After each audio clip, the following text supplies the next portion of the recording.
Good morning, student. Today we will continue our second chapter 2.2 Partnership Organization. Today we will discuss a minor as a partner. देखिए बेटा, आज जो है हम minor partners जो है उसके बारे में डिस्कस करेंगे। तो देखिए, माइनर एज ए पार्टनर यानी कि माइनर जो है वो पार्टनरशिप में पार्टनर हो सकता है या नहीं हो सकता। देखिए, minor it refer to a person less than age of 18। सबसे पहले माइनर का जो मीनिंग होता है वो देखिए क्या होता है। माइनर क्या होता है, करा कि इसका अभिप्राय उस व्यक्ति से है जिसकी आयु जो है 18 साल से कम होती है। तो इसका मतलब क्या है कि लेस देन 18 ईयर जो है वो व्यक्ति क्या फर्म में पार्टनर्स हो सकता है या नहीं हो सकता, इसके बारे में आज हम डिस्कस करेंगे। तो देखिए, माइनर का मीनिंग क्या होता है। It refer to a person less than the age of 18। इसका अभिप्राय करा कि एक ऐसे व्यक्ति से है जिसकी आयु 18 वर्ष से कम हो। क्या कह रहा है बेटा, इसका अभिप्राय एक ऐसे व्यक्ति से है जिसकी आयु 18 वर्ष से कम हो। अकॉर्डिंग टू सेक्शन कह रहा है कि 30 of the Indian partnership act 1932 A minor can not be A partner. क्या कह रहा है, साझेदारी अधिनियम 1932 धारा 30 के अनुसार जो है माइनर जो है वो पार्टनरशिप में पार्टनर्स नहीं हो सकता। But he can be made a partner in the profit with the consent of all other partners। परंतु क्या कह रहा है, क्या बताया, पार्टनरशिप यानी कि साझेदारी अधिनियम 1932 की धारा 30 के अनुसार जो है माइनर जो है वो पार्टनरशिप में पार्टनर नहीं हो सकता। परंतु फिर भी क्या कि जो माइनर जो है वो पार्टनरशिप में साझेदार लाभों के लिए साझेदार हो सकता है जब सभी साझेदार इसके लिए सहमत हों। क्या बताया बेटा, मैंने कहा कि माइनर जो है वो पार्टनरशिप में भारतीय साझेदारी अधिनियम 1932 की धारा 30 के अनुसार साझेदार नहीं हो सकता। परंतु फिर भी यदि सभी साझेदार सहमत हैं तो वो केवल लाभों के लिए पार्टनरशिप में पार्टनर्स हो सकता है। In this way A minor can be partners but cannot be declared a full flag partner। इसलिए क्या कह रहा है कि माइनर जो है वो पार्टनरशिप में पार्टनर्स हो सकता है परंतु उसको हम फुल फ्लैग पार्टनर्स नहीं कहेंगे। द राइट एंड रेस्पॉन्सिबिलिटी और position of A minor can be divided into 2 following category. क्या कह रहा है बेटा, ये कह रहा है कि जो माइनर जो है इसके अधिकार, उत्तरदायित्व और इसकी स्थिति जो है इसको मेनली 2 कैटेगरी में डिवाइड किया गया है। पहली जो कैटेगरी है, position of A minor partners before कह रहा है कि अटेनिंग मेजोरिटी। क्या है, मेजोरिटी, यानी कि पहली जो है वो कह रहा है कि position of A minor partners before attaining majority. दूसरा कह रहा है कि position of A minor partner on attaining majority. तो इसमें देखिए क्या बता रहा है कि बेटा इसकी मेनली 2 सिचुएशन होती है।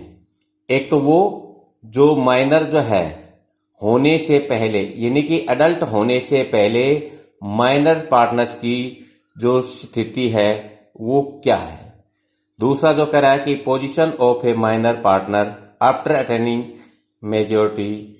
इसमें क्या बताया बेटा कि अडल्ट होने के बाद माइनर पार्टनर्स की जो स्थिति है वो क्या होती है।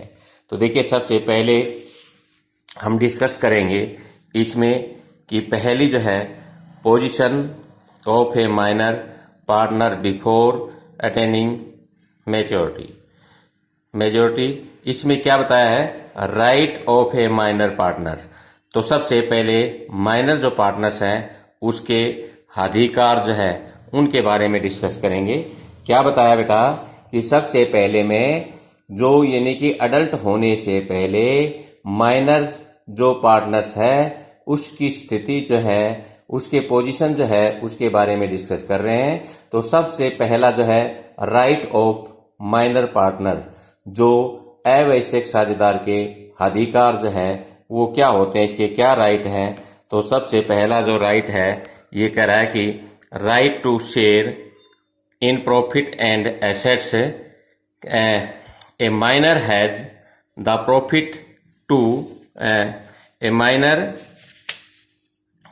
has the right to get share of profit and assets which was decided at the time of his या her entry as a partner. It should be kept in mind that a minor partner has no relation with the loss of the firm. क्या कह रहा है बेटा, यहाँ ये कह रहा है कि जो माइनर जो पार्टनर्स है इसका सबसे पहला जो राइट है ये कह रहा है कि इसमें कि वो लाभों व संपत्तियों में हिस्सा पाने का अधिकार है। Right to share in profit and assets, इसका मतलब क्या है कि वो लाभ व संपत्तियों में हिस्सा पाने का अधिकार है। माइनर पार्टनर को फर्म के लाभों, जो प्रॉफिट और जो एसेट्स है उसमें हिस्सा पाने का अधिकार होता है, इनका राइट होता है, जो उसके साझेदारी में प्रवेश के समय निश्चित किया गया था। ध्यान रहे कि माइनर जो है साझेदार जो है का फर्म की हानियों में कोई संबंध नहीं होता।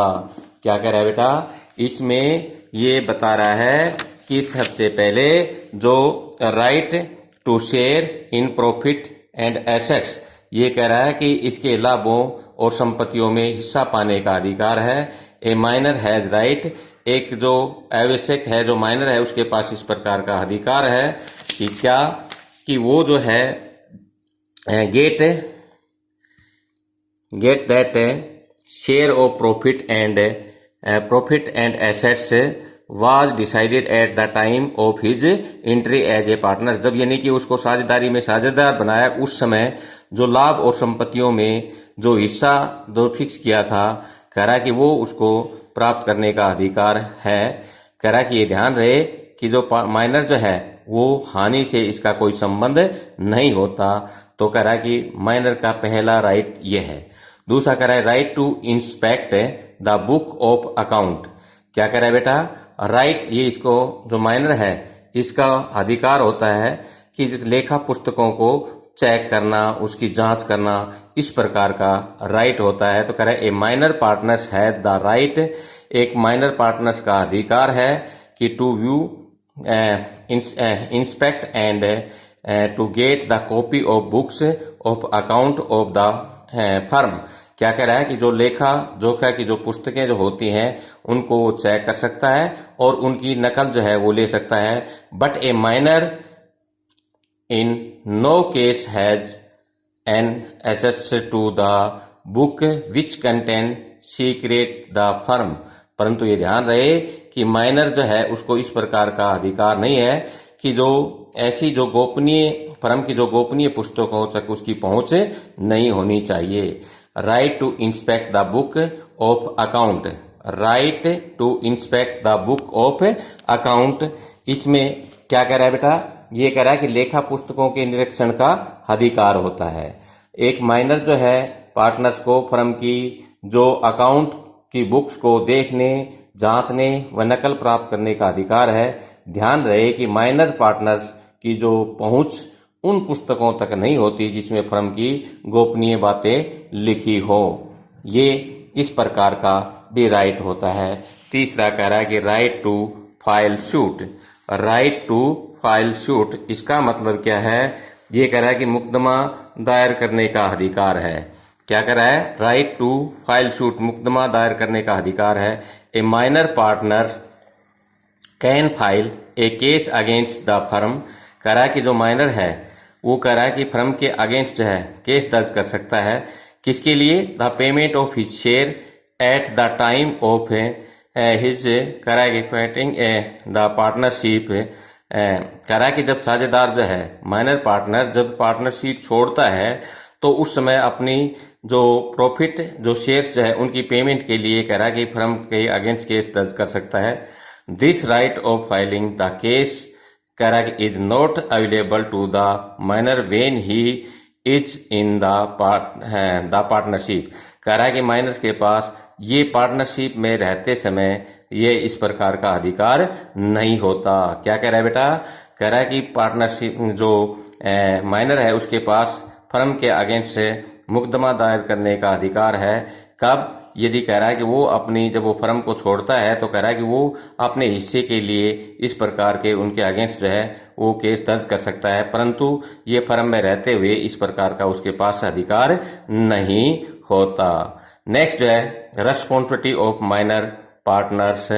कह रहा है कि जो माइनर पार्टनर्स की जो राइट थे इसके साथ साथ इसकी रेस्पॉन्सिबिलिटी भी बनती है। और रेस्पॉन्सिबिलिटी में क्या है? ए माइनर पार्टनर कह रहा है कि रेस्पॉन्सिबिलिटी इज लिमिटेड। एक जो माइनर पार्टनर्स जो है इसकी रेस्पॉन्सिबिलिटी जो है बेटा क्या होती है? वो लिमिटेड होती है। ओनली